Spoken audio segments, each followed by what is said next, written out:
seja bem-vindo a mais um encontro aqui do nosso curso Como Interpretar e Aplicar as Escrituras. Meu nome é Pedro, sou um dos pastores da Igreja Batista Capital e nós temos caminhado juntos nessa jornada. Chegamos hoje à quinta aula, metade do nosso curso, um pouquinho mais da metade, na verdade. Na aula passada fechamos o primeiro bloco das 4 primeiras aulas. Hoje abrimos a segunda parte do nosso curso, um total de 8 episódios. Os 4 primeiros estão postados aqui no YouTube, então se você está chegando agora, alguém te convidou, mandou o link para você, seja muito bem-vindo. Eu recomendo que depois você vá lá e procure os 4 primeiros episódios, porque a gente está construindo aqui todo um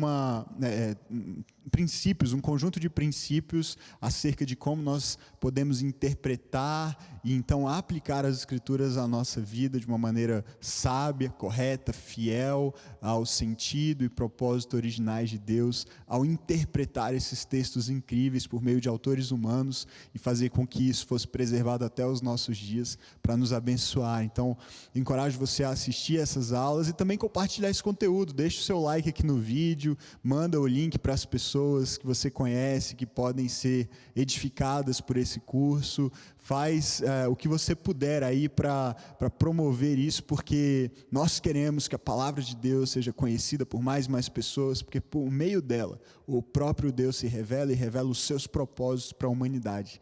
Então, quanto mais pessoas conhecerem isso, melhor. E obrigado por caminhar comigo aqui nessa jornada. Eu estou muito empolgado para a aula de hoje. Hoje nós começamos a falar sobre a interpretação do Novo Testamento e vamos conversar especificamente sobre os Evangelhos e o livro de Atos.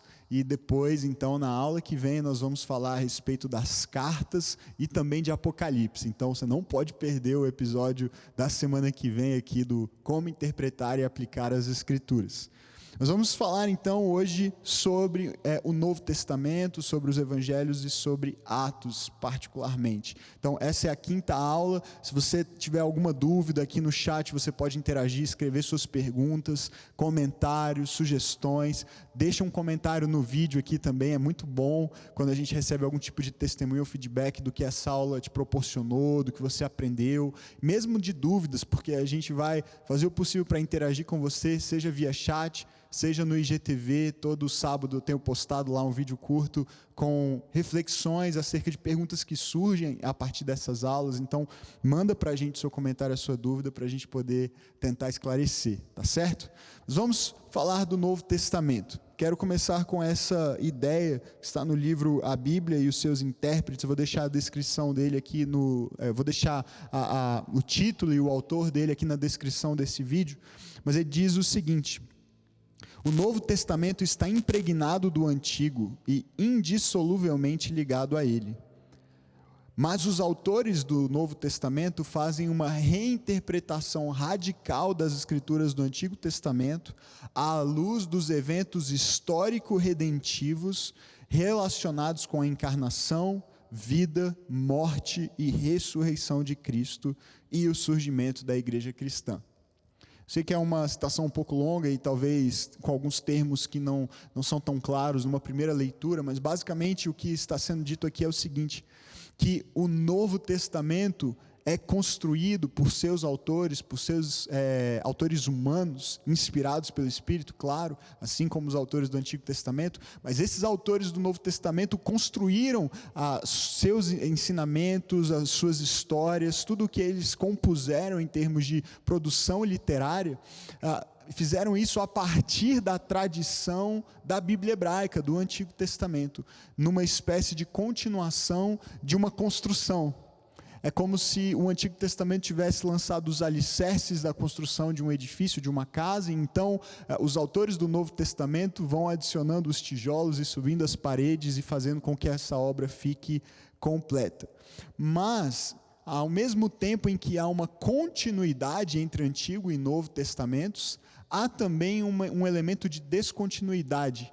Eu gosto de chamar isso de uma continuidade descontínua ou de uma descontinuidade contínua, se você preferir, porque a segunda parte dessa citação que está aqui na sua tela agora, ela diz isso: esses autores do Novo Testamento quando constroem a partir dos alicerces, os autores do Novo Testamento construindo a partir dos alicerces dos autores do Antigo, eles fazem uma reinterpretação muito profunda, radical, dessas escrituras do Antigo Testamento. Por quê?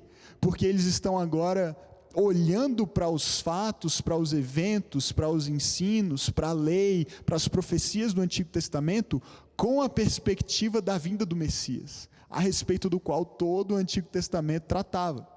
Todo o Antigo Testamento aponta para esse evento, para esse momento esperado na história de Israel e de todas as nações, na verdade, da vinda do Messias, aquele que viria para restaurar os propósitos originais de Deus lá na criação.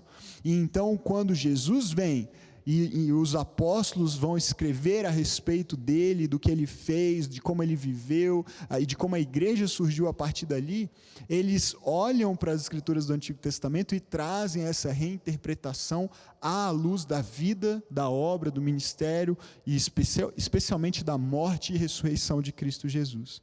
Então, a gente precisa ter isso em mente quando a gente parte para a leitura do Novo Testamento. Quando você vira a página ali na sua Bíblia, quando termina o livro de Malaquias, geralmente tem uma página em branco escrito Novo Testamento, você vira mais uma folha e você se depara com o Evangelho de Mateus, que é o primeiro livro do Novo Testamento.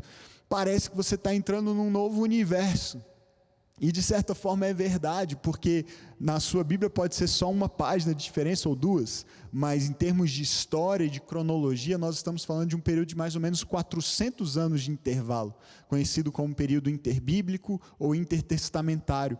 E muita coisa aconteceu nesse período, especialmente naquela região, que era uma região sempre, e até hoje é uma região muito turbulenta, e substituição, por exemplo, de impérios, de governos que dominavam a região. Você entra nos evangelhos, por exemplo, e você vê o Império Romano agora dominando, e você vê um povo que tinha voltado do exílio babilônico e assírio, da dominação do Império Persa, mas você vê um povo que não voltou totalmente. A grande maioria dos judeus ficaram por lá, foram espalhados na diáspora, na dispersão, e uma minoria voltou à terra de Israel, e essa minoria voltou e tentou se reorganizar, mas foi livre e independente por pouco tempo, e agora já está novamente dominada, ocupada por um novo império que agora domina o mundo, que é o Império Romano. E você começa a ver personagens que antes não havia. Você não encontra em nenhum lugar no Antigo Testamento, por exemplo, nenhuma menção aos fariseus, aos saduceus, aos zelotes, personagens, partidos políticos e religiosos que começam a surgir nos evangelhos e não são oficialmente apresentados e explicados para nós.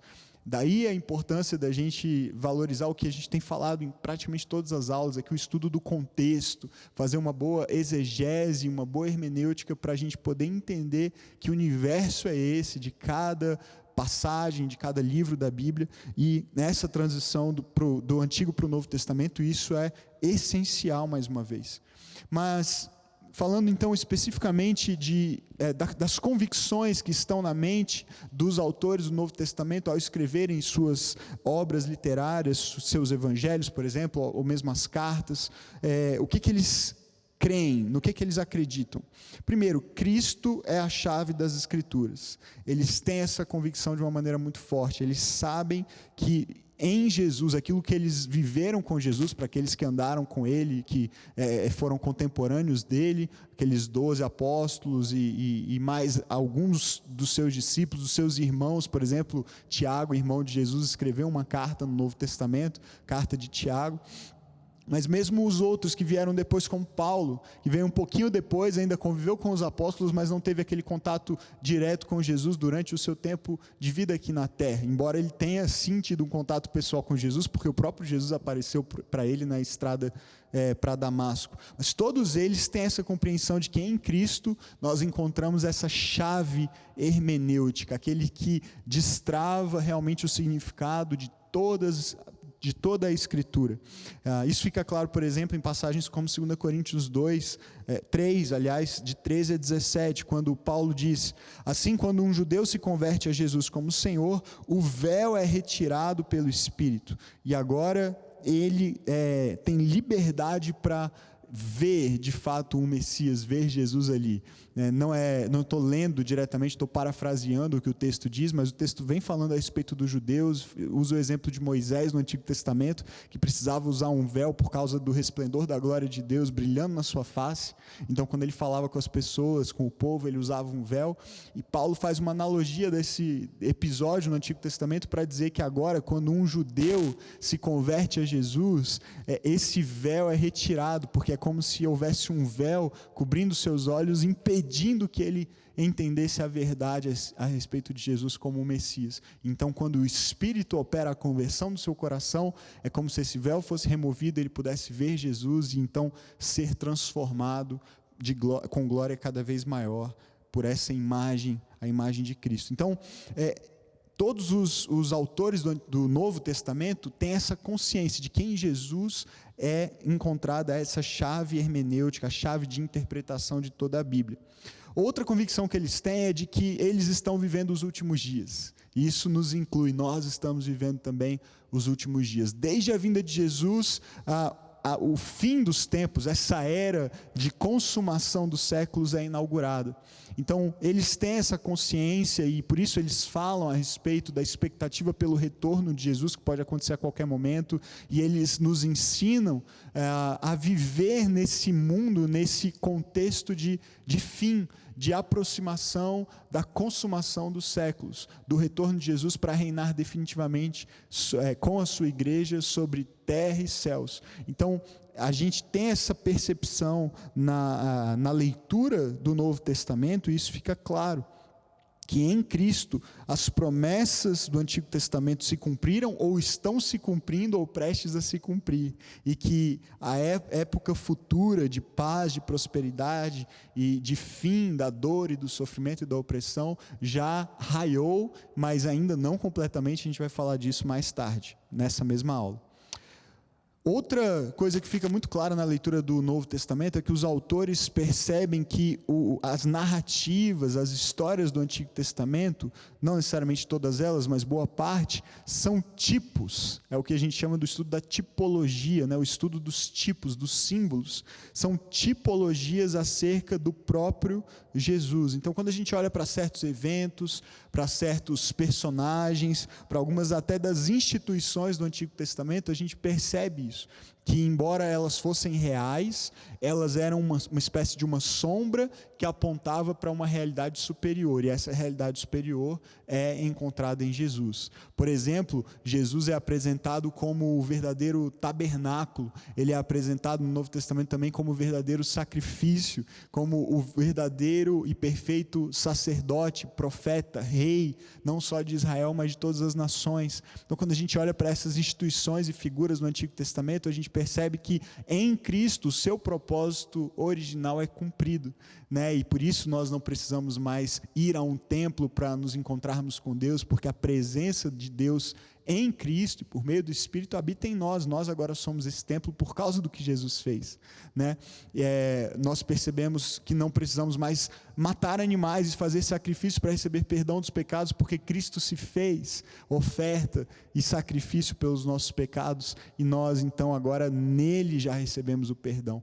Então, teria vários outros exemplos que eu poderia citar aqui, e o estudo da tipologia é uma das coisas mais interessantes no estudo da Bíblia. Te convido a aprofundar nisso depois.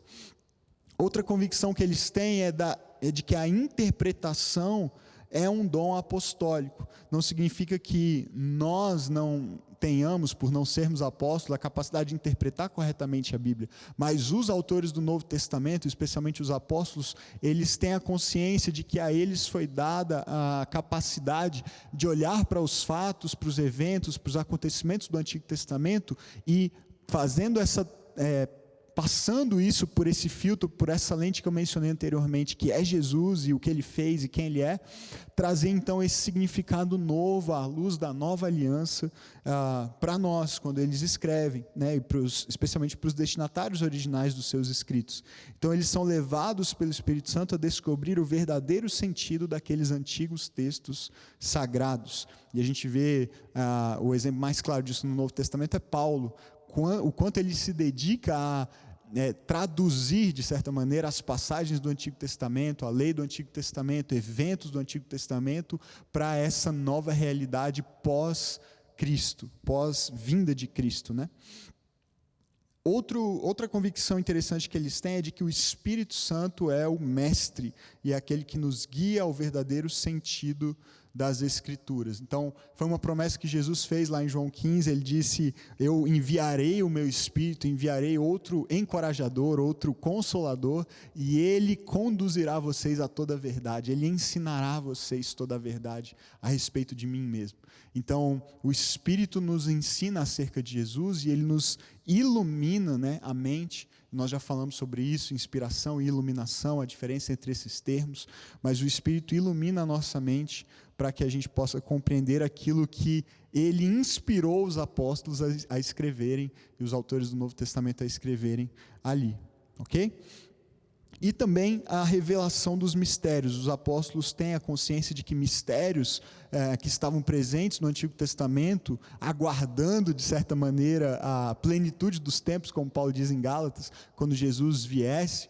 Então, eles entendem que esses mistérios agora foram revelados e agora nós podemos conhecê-los de uma maneira mais clara e completa por causa da obra de Cristo. Então, há várias passagens, especialmente de Paulo, em que ele cita fatos ou eventos que eram um pouco obscuros no Antigo Testamento, ele traz clareza e luz para eles. Em Romanos 11 ele faz isso, em Romanos 16 também, 1 Coríntios 15, Efésios 5, o texto de Efésios 5 é ali no verso 31 e 32, é quando ele fala a respeito do casamento e da união entre um homem e uma mulher, e ele compara isso a Cristo e a igreja. Ele diz: olha, isso é um mistério, mas eu me refiro a Cristo e a igreja, a maneira como eles se unem e se tornam um, essa unidade perfeita. E aí ele cita Gênesis, quando Deus cria o homem e a mulher e os entrega um ao outro para serem uma só carne. Paulo faz essa transcrição, essa tradução para mostrar que o casamento é uma sombra, era um tipo, de certa maneira, para demonstrar essa unidade maior e superior que é a unidade entre Cristo e a sua igreja. Então, em vários momentos do Novo Testamento a gente vai ver, especialmente Paulo, fazendo isso, trazendo elementos misteriosos, obscuros do Antigo Testamento e trazendo luz após a vinda de Jesus e o que ele fez. Então, em resumo, a gente percebe que Cristo é o tema das Escrituras, que elas falam a nós que estamos vivendo os últimos tempos e devem ser aplicadas às nossas circunstâncias, mas nós dependemos da iluminação do Espírito Santo para nos conduzir ao seu real significado, especialmente para fazer essa tradução para essa realidade que nós vivemos a partir da vinda, da morte, da ressurreição de Jesus. Feita essa introdução, que vale para toda a interpretação do Novo Testamento, a gente vai focar, como eu disse na aula de hoje, nos Evangelhos e no livro de Atos. Os Evangelhos, eu gosto desse comentário de Justino Martin, um historiador lá do século II, bem próximo aos fatos ali narrados nos Evangelhos, um intervalo bem pequeno de tempo foi quando ele escreveu. Isso é uma das grandes marcas de autenticidade dos escritos do Novo Testamento, mas ele escreveu que os Evangelhos são as memórias dos apóstolos. Então, a gente está lendo escritos de pessoas que foram testemunhas oculares, ou praticamente testemunhas oculares de tudo que Jesus viveu, ensinou, fez, e também da sua morte e ressurreição, né? Então, é muito especial ter acesso a esses textos, é muito especial imaginar que aqueles homens que caminharam com Jesus naqueles dias, escreveram e registraram suas memórias, suas lembranças, as coisas mais importantes que eles consideraram mais importantes do que Jesus falou e fez, e isso foi preservado até os nossos dias, e nós temos acesso então a esse material para conhecer o nosso Salvador, o nosso Mestre. Algumas das críticas que existem, que são feitas aos Evangelhos, provavelmente a principal crítica tem a ver com as diferenças entre eles, né? Porque nós temos 4 evangelhos no Novo Testamento: Mateus, Marcos, Lucas e João, os 4 primeiros livros que abrem o Novo Testamento. E se você já leu os evangelhos, uma rápida leitura vai fazer você perceber isso. Eles são diferentes, eles contam fatos diferentes, momentos diferentes, a cronologia dos fatos é diferente, tem episódios que acontecem no começo de um evangelho e só no final do outro, e isso naturalmente gera dúvidas, perguntas, mas Por que essas diferenças? Algumas parecem até ser contradições, serem incompatíveis entre si. Por que eles foram organizados dessa maneira? A ordem está certa? Devo considerar essa cronologia ou não? Quando eu tento reconstruir a vida de Jesus e o seu ministério?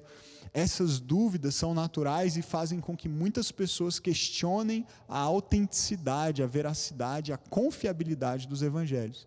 Mas eu queria te propor um raciocínio aqui, e isso me ajudou muito. Eu tive contato com essa ideia, essa ilustração pela primeira vez no livro chamado Estudo Panorâmico da Bíblia, que é um livro bem acessível, bem simples, mas que ajuda bastante num estudo bíblico que você quer fazer um pouquinho mais aprofundado. E o autor diz o seguinte: suponhamos que 4 testemunhas comparecessem perante um juiz para depor sobre certo acontecimento, e cada uma delas usasse exatamente as mesmas palavras.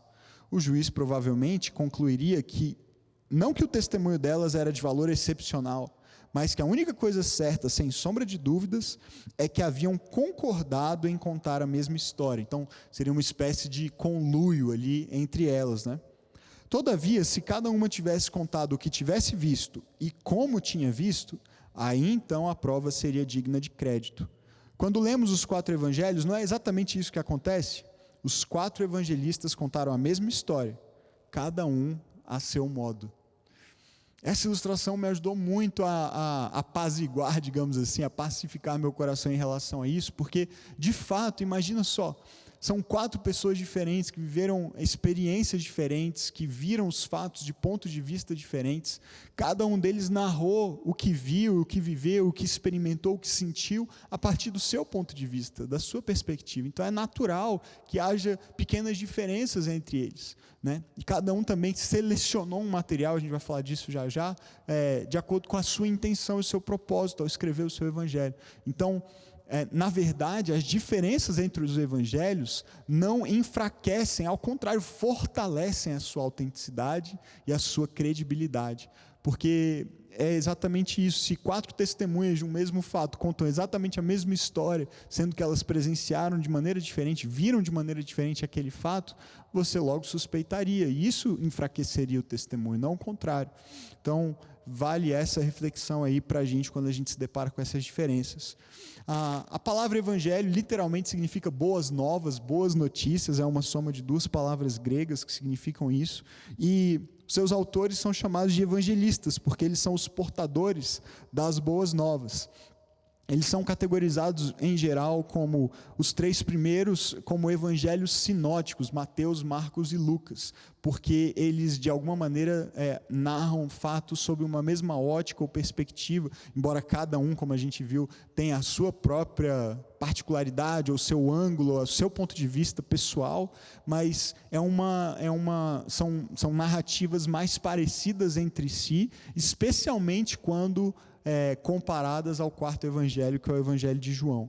Enquanto os 3 primeiros, Mateus, Marcos e Lucas, focam no ministério de Jesus na Galileia, João foca no ministério de Jesus na Judéia. Seus últimos dias antes da crucificação ganham muito destaque ali. Os sinóticos focam muito nos milagres, nas parábolas, nas mensagens de Jesus direcionadas à multidão, enquanto que o João foca nos discursos de Jesus, aqueles mais profundos, mais abstratos, suas conversas, suas orações, sua meditação e comunhão com as pessoas.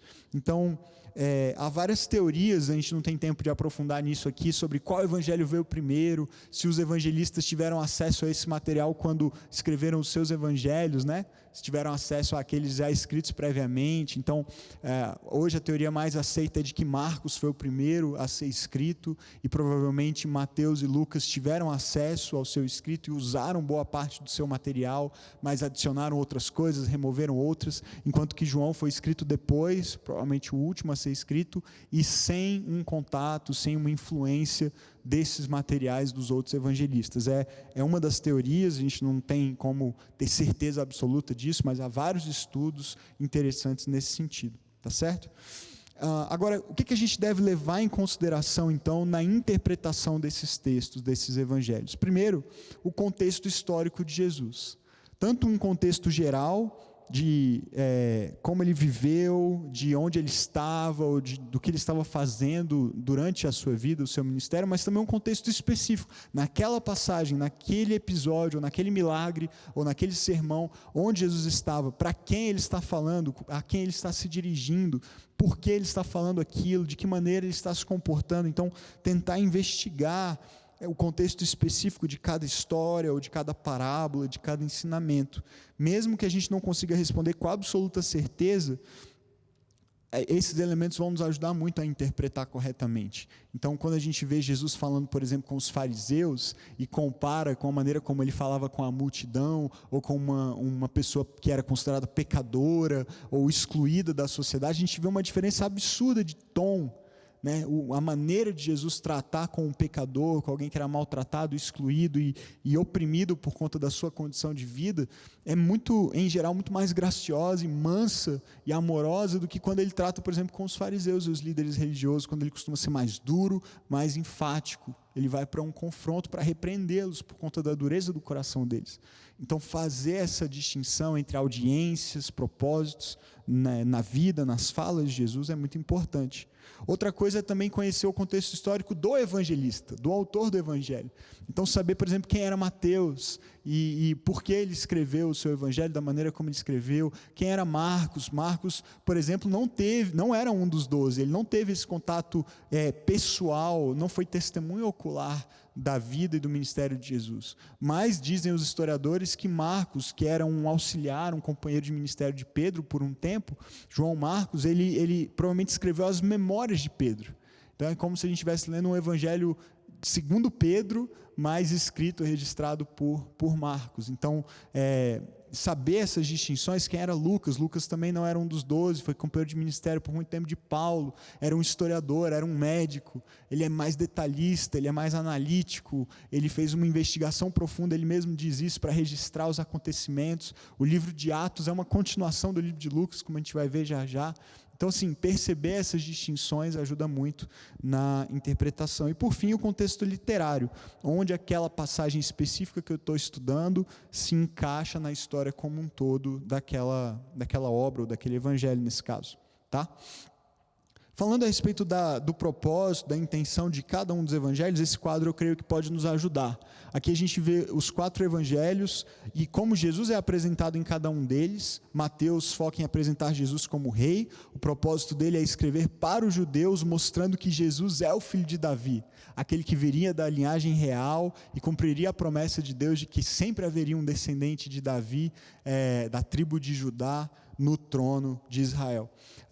Marcos, por sua vez, foca em apresentar Jesus como um servo. Ele escreve principalmente para um público romano e que valorizava muito as ações. Os romanos são eram muito focados em ações, em prática. Eles eram guerreiros, militares, políticos, eles queriam soluções, eles queriam resolver coisas. Então, Marcos foca muito nas ações, nos milagres de Jesus. É um evangelho rápido, curto, acelerado. Jesus está sempre em movimento, sempre em ação, fazendo alguma coisa. Esse é Marcos. Lucas, por sua vez, ele quer apresentar Jesus como homem, como filho do homem, aquele que veio cumprir aquilo que Adão não conseguiu fazer. Ele é o segundo Adão, o novo Adão, o Adão perfeito, o homem perfeito. E ele escreve para gregos que valorizam isso, a humanidade, a intelectualidade, a racionalidade. E, finalmente, o Evangelho de João foca em apresentar Jesus como Deus, como Filho de Deus. O Evangelho de João já abre assim: no princípio era o Verbo, a palavra, e ele estava com Deus e era Deus. Então, meu evangelho favorito é o Evangelho de João. A gente pode ter um evangelho favorito? Não sei. Acho que pode. O meu é o de João, certamente. E ele escreve para um público mais geral, tá certo? Agora, quando a gente fala em passagens individuais, quando você seleciona uma passagem específica, um texto específico dentro de um evangelho, o que é importante considerar, além do que a gente já viu nessa interpretação? A gente precisa aprender a pensar horizontalmente e verticalmente. Então, começando pelo pensamento vertical, eu estou falando aqui de considerar aquilo que eu falei antes, o contexto histórico, tanto de Jesus como dos evangelistas, aquilo que transcende a passagem. Agora, horizontalmente, é pensar nos textos paralelos. Então, que outros textos podem me ajudar a interpretar essa passagem específica que eu estou lendo? Então, quando eu olho, por exemplo, para todos os evangelhos, eu vou perceber que alguns episódios são narrados nos 4, poucos, mas alguns são. Outros são narrados só nos sinóticos, ou só em 2 deles. Então, eu vou ler os 2 textos paralelos, eu vou tentar encaixar as cronologias, ver o que está acontecendo, e isso vai trazer bastante luz, ok? Agora, olhando para o Evangelho como um todo, na hora de olhar para o livro inteiro, por exemplo, vou estudar Mateus, eu vou estudar Marcos, ou Lucas, ou João, algumas características que eu preciso levar em conta. Primeiro, é a característica da seletividade. Eu preciso entender que cada evangelista, cada autor dos evangelhos, fez uma seleção de materiais.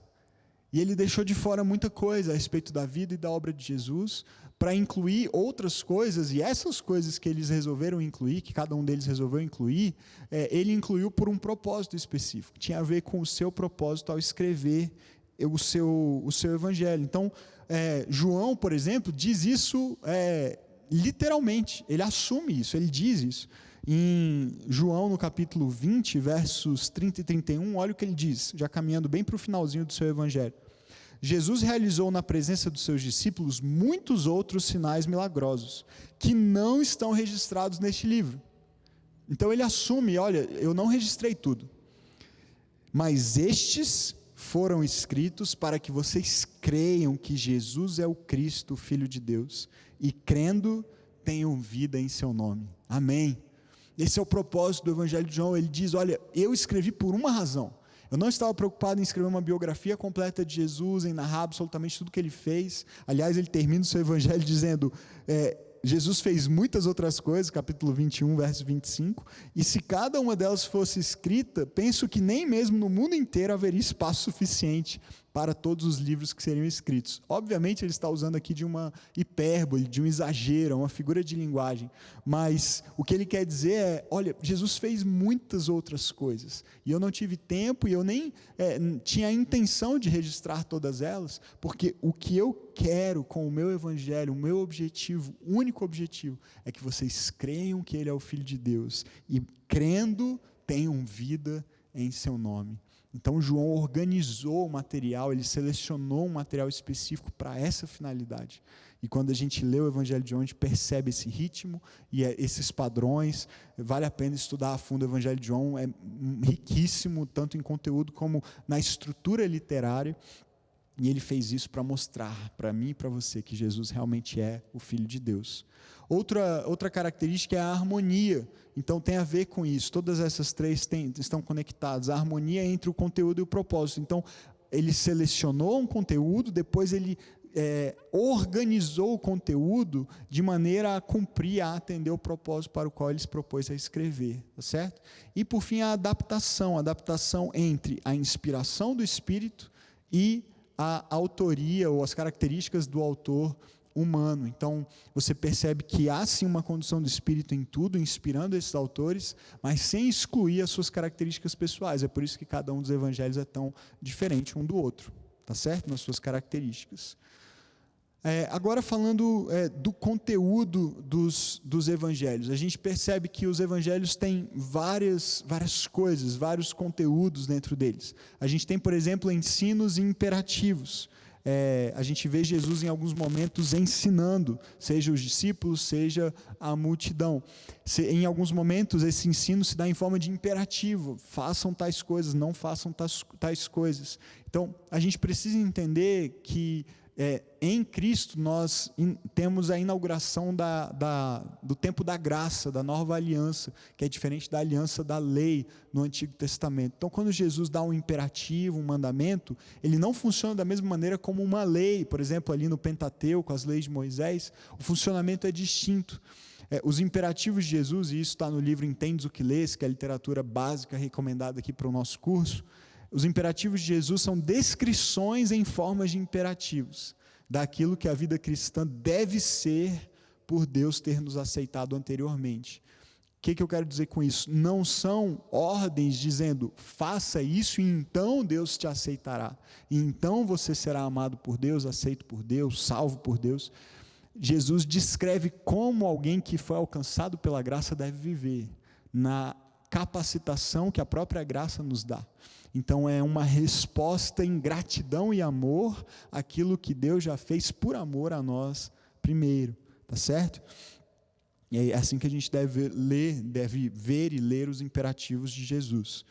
Também temos narrativas nos evangelhos, histórias, e essas histórias são ilustrações do poder do reino de Deus irrompendo por meio do ministério de Jesus. Quando Jesus começa o seu ministério, e essa é uma ideia essencial na leitura dos evangelhos, entender isso é primordial, Jesus diz: o reino dos céus é chegado.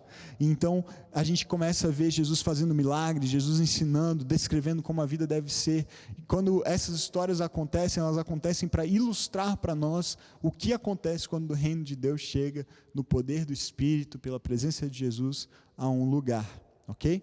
Então o foco das narrativas não é ensino propriamente, embora haja ensino implícito nelas em muitos casos. Elas ilustram princípios, doutrinas, mas o foco das narrativas, das histórias, por exemplo, de curas, de milagres, não é dar uma fórmula de como essas coisas acontecem, mas é mostrar que essas coisas extraordinárias acontecem quando o reino de Deus chega.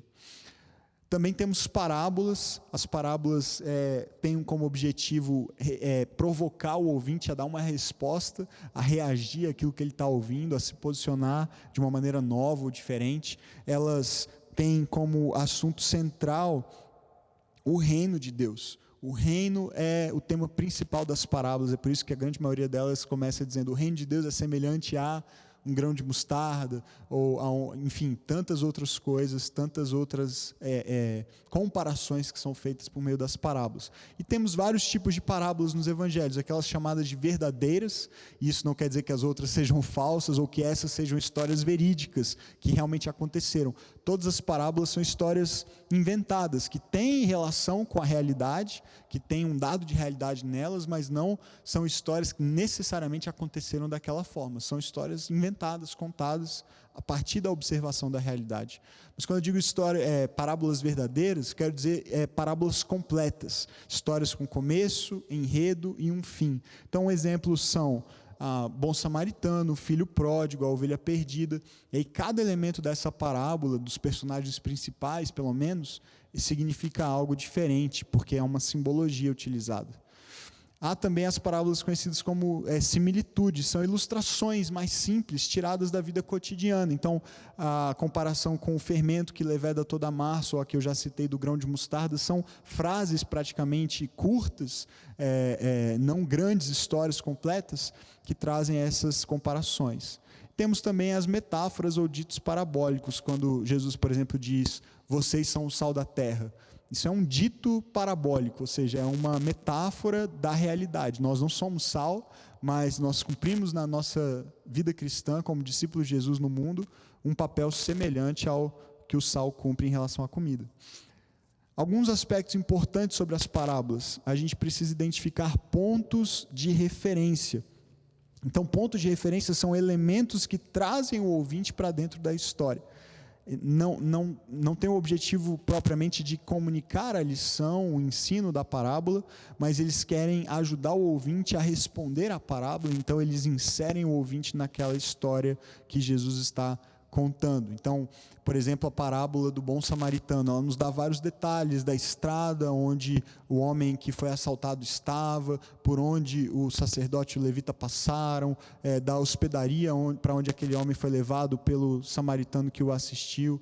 Então, não é que cada elemento da história, o animal sobre o qual ele é colocado, não é que cada elemento da história tem um significado mais profundo ou espiritual, mas está situando, aqueles ouvintes conheciam aquela história, provavelmente sabiam onde era essa hospedaria, o seu público original, a audiência original de Jesus, se identificaria: eu já passei por aí, eu sei que estrada é essa, eu sei do que ele está falando, realmente assaltos acontecem naquela estrada, é uma estrada perigosa. Mas um sacerdote estava passando, um levita estava passando, como assim? Eles não fizeram nada? Então, situam esses pontos de referência, situam o ouvinte na história. Mais ou menos quando você vai dar a direção de um lugar para alguém, e aí você diz: ali perto tem uma loja assim, tem uma placa dizendo isso, tem uma torre, e você vira à direita, depois da torre, aquilo não é tão importante, não tem a ver com o destino para onde a pessoa vai, mas ajuda a pessoa a situar no caminho para lá, né?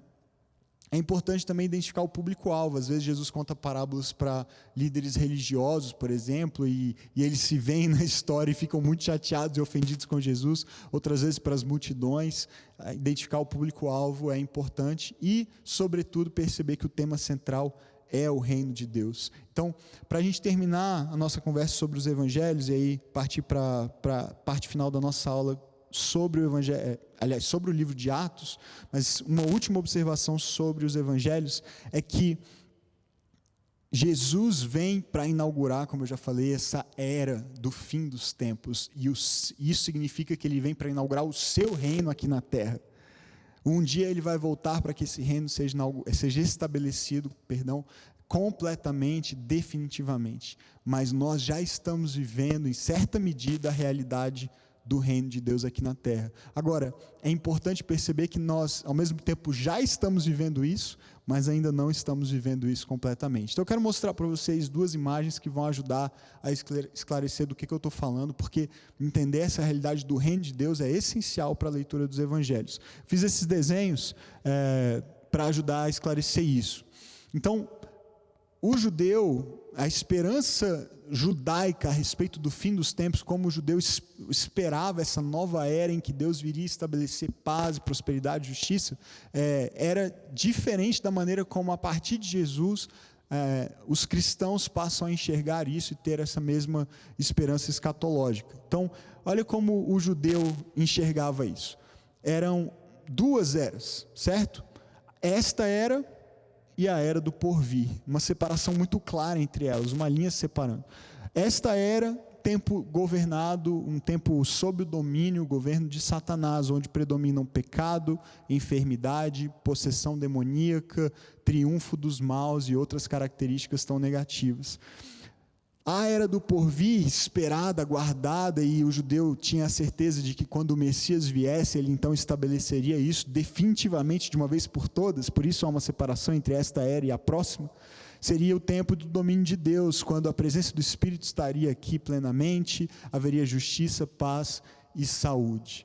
Então, faz sentido, né? A gente, de alguma maneira, pensa assim, ainda hoje, muitas pessoas pensam assim, mas o que me parece, muitos comentaristas concordam com isso, e o livro que a gente está adotando também, do Gordon Fee, Entendes o que Lês, é que o quadro, depois da vinda de Jesus, e é percebido especialmente pelos apóstolos e líderes da igreja, é mais parecido com esse aqui, a perspectiva escatológica do Novo Testamento. Nós vivemos sim esta era em que há justiça, paz e saúde de maneira incompletas, porque há um domínio dos maus, tudo aquilo que a gente viu no quadro anterior, pecado, Satanás agindo no mundo, mas com a cruz e a ressurreição de Jesus, nós já temos acesso ao Espírito e nós já estamos experimentando manifestações, assim como no ministério de Jesus, quando ele operava um milagre, um sinal, a gente via manifestações como se fosse ver de relance do outro lado,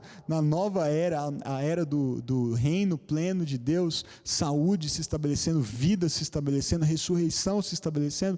A gente já tem acesso a essas coisas em Cristo e somos inclusive agentes dessas coisas neste mundo, nesta era.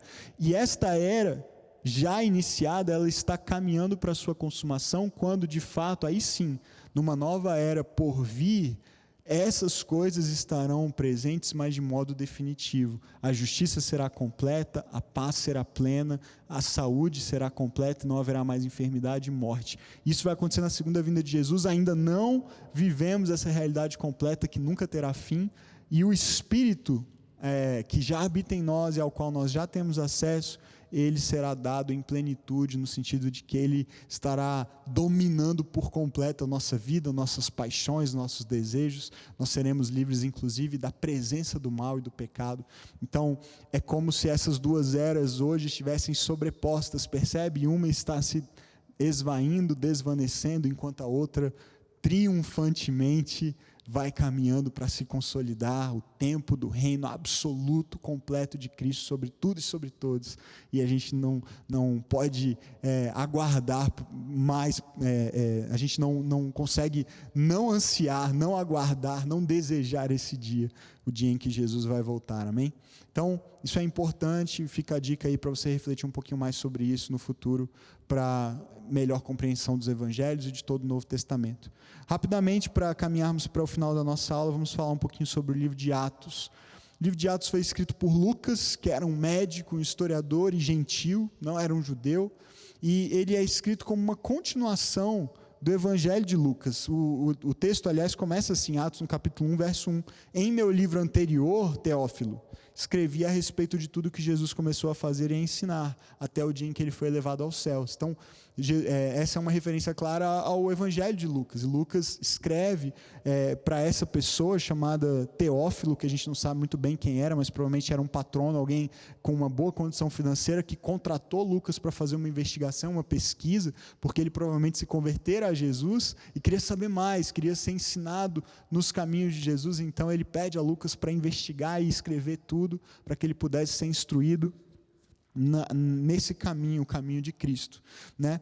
E o livro de Atos, escrito por Lucas, então, ele traz características dessa historiografia helenística, grega. Não é uma biografia como uma biografia contemporânea nossa, mas é um tipo de escrita, um tipo de registro histórico característico dos gregos, ou seja, a diferença é que ele não tinha apenas como objetivo informar o leitor passo a passo, detalhe por detalhe, a respeito do que tinha acontecido, ou da vida daquela pessoa. A biografia, a historiografia grega, helenística, ela tinha também outros propósitos, que era encorajar, entreter, não só informar alguém, era convencer, na verdade, o leitor de que aquela pessoa era importante, por alguma razão específica. Então, Lucas tem propósitos que vão além de simplesmente transmitir informação sobre a vida de Jesus. E o nosso grande desafio hermenêutico, o desafio interpretativo do livro de Atos, então, é justamente isso. A gente não sabe bem qual era a real intenção de Lucas ao escrever. A gente não sabe bem quem é esse Teófilo para quem ele escreve, né? E nem por que ele escreveu a ele. A gente não sabe se, ao escrever, Lucas tinha a intenção, a motivação do seu coração de estabelecer um padrão para a igreja cristã em todos os tempos, porque ele escreve sobre a igreja primitiva, sobre o avanço da igreja, a pregação do evangelho, a expansão do reino ali no mundo conhecido da época, mas ele não é o tempo todo normativo, mostrando que é assim que as coisas devem ser em qualquer lugar, em qualquer momento. A gente percebe nele um interesse específico no movimento do evangelho de Jerusalém para o mundo, especialmente na direção de Roma. A gente vê também um foco para além da história da igreja. Ele não está tão preocupado, por exemplo, em contar a biografia dos apóstolos. Muitos dos apóstolos não são nem mencionados, a gente não sabe muito bem o que eles fizeram depois dos eventos ali dos evangelhos. Também não vemos uma padronização, o livro de Atos não é um manual de como a igreja deve funcionar, e é uma proposta de modelo para a igreja apenas considerado um quadro global, não os pormenores, não os detalhes. Então, há princípios de fato que servem de modelo e de referência para a igreja em todo o tempo e em todo lugar, mas não com detalhes específicos, né? Então, vamos ver princípios interpretativos de como nós devemos interpretar, portanto, o livro de Atos. Primeiro, ele é normativo para todo cristão naquilo em que a narrativa demonstra ser um ensino com finalidade normativa. Então, vou dar um exemplo. No capítulo 15, quando os apóstolos se reúnem, capítulo 15 de Atos, para decidir acerca de como seria a relação entre gentios e judeus no contexto das igrejas, Paulo vem e traz narrativa de como o evangelho está se expandindo entre os gentios, e aí há uma discussão, porque há alguns judeus convertidos a Jesus que querem que os gentios vivam como judeus, ou seja, guardem o sábado, se restringam de comer certos alimentos de acordo com a lei de Moisés, e principalmente que sejam circuncidados. E a igreja toma uma decisão ali, ela diz, olha, eles não precisam fazer isso, eles não são judeus, não precisam viver como judeus, em Cristo algo novo foi inaugurado, e eles dão apenas algumas poucas orientações do que eles deveriam evitar, e assim aquilo é é registrado numa espécie de documento, de carta, que é enviada, portanto, às igrejas que estão no mundo gentil. Então, ali sim foi uma decisão da igreja, o estabelecimento de um princípio normativo, e isso deve também valer para os nossos dias. A gente, tanto é que não conheço uma igreja cristã hoje, é bem possível que exista, mas que sustente, por exemplo, que as pessoas devem ser circuncidadas para poder seguir a Jesus, né? Porque a gente entendeu ali que foi uma decisão tomada pelos apóstolos e isso tem valor normativo até hoje. Outro princípio, o que é incidental não tem o mesmo valor didático daquilo que é primário. Então, há algumas coisas nas narrativas que são incidentais, que são detalhes periféricos, a gente não deve dar o mesmo peso, a mesma atenção àquilo, ao que nós damos, ao valor que nós damos para aquilo que é essencial e central e primário no que a narrativa pretendia ensinar. Também tomar cuidado em fazer analogias baseadas em precedentes bíblicos para tentar dar uma autoridade a ações dos dias atuais. Então, um exemplo do Antigo Testamento primeiro é a história de Gideão, né? Muitas pessoas hoje fazem provas com Deus, testes com Deus, assim como Gideão fez. Gideão fez e Deus foi gracioso em respondê-lo na sua imaturidade. Se você lembra da história dele, ele faz aquele teste com algodão, se fica molhado, se fica seco com orvalho, e Deus é gracioso e atende, porque Gideão precisava daquilo naquele momento, ele estava inseguro, e Deus, na sua misericórdia, às vezes nos atende nessas nossas imaturidades. Agora, o que nós não devemos fazer é pegar aquele precedente da história de Gideão e dizer que aquilo tem um valor normativo e é um precedente, e, portanto, eu posso fazer o mesmo teste, Deus necessariamente vai me responder, assim como respondeu a Gideão. Muito cuidado com isso. Um exemplo agora do livro de Atos propriamente é a história de Ananias e Safira, que mentiram para Pedro quando disseram que venderam um determinado bem, uma propriedade por um certo valor, e trouxeram só parte do valor, dizendo que aquele era o valor inteiro, e Pedro, guiado pelo Espírito, tem esse discernimento, e ele diz, olha, por causa disso vocês vão morrer, porque vocês mentiram não para mim, mas para o Espírito de Deus. Aquilo aconteceu naquele momento e é um precedente bíblico, mas não necessariamente que deve trazer autoridade para situações similares hoje na igreja. Então, se eu como pastor, por exemplo, descubro que um membro da igreja mentiu, a menos que o Espírito Santo me revele isso, e isso não aconteceu ainda, mas eu não posso dizer para ele, olha, como aconteceu com Ananias e Safira, vai acontecer, vocês vão morrer.